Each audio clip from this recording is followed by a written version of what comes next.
27. On a scale of 0 to 27, you're 27.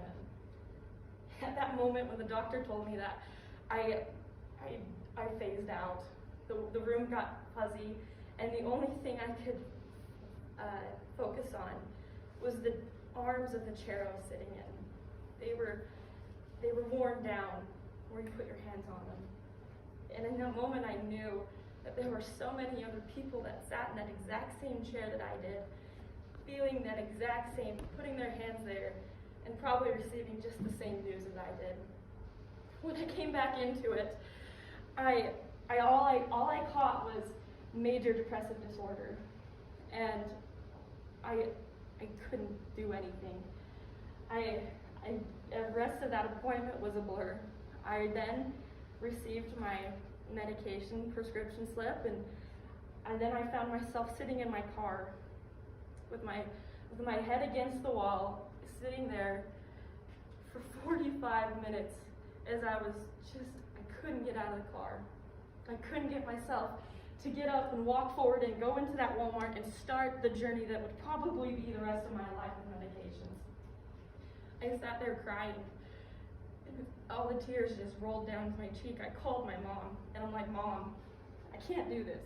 I can't get out of the car. And she only told me one thing. She said, Marin, I need you to breathe, because breathing fixes everything. I then breathed. I took a step back, and I realized this is not the end of my life. This is just the beginning of a new chapter. So as I got out of the car, I got my meds, and then we have moved on with my life. I fought this. I can't even put this into a time frame for y'all. I've been fighting this for so long. I've been taking different medications, and then it got to a point where nothing was working. I just felt like I was in a spiral. I was in a constant state of, I just felt like I was in dead ends. I realized that I wasn't fighting it right. I was relying too much on the medication, and I needed to do something for myself. And so when I was thinking about it, I knew exactly what I needed to do.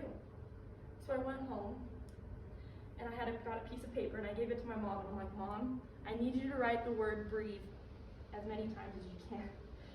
And so she wrote it. She spent 20 minutes sitting there writing breathe. And I took that piece of paper, and that next day I went to an appointment, and I gave this piece of paper to this artist, and I said, I need this. And she says, I can do it in 5 minutes. And so she squeezed me in. Usually you don't get squeezed in. So then I remember as I was sitting there, and I had my arm on the table, and I watched her give me that tattoo.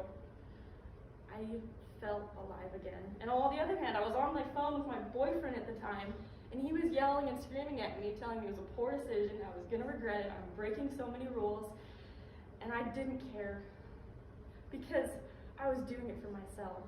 And I added even a Viking rune in front of it, which means create your own reality. And so this is actually the second breathe my mom wrote on that piece of paper. It's only the second one. And so that is my irreplaceable object, because in my time of need, my mother told me to breathe. And so that's what I did.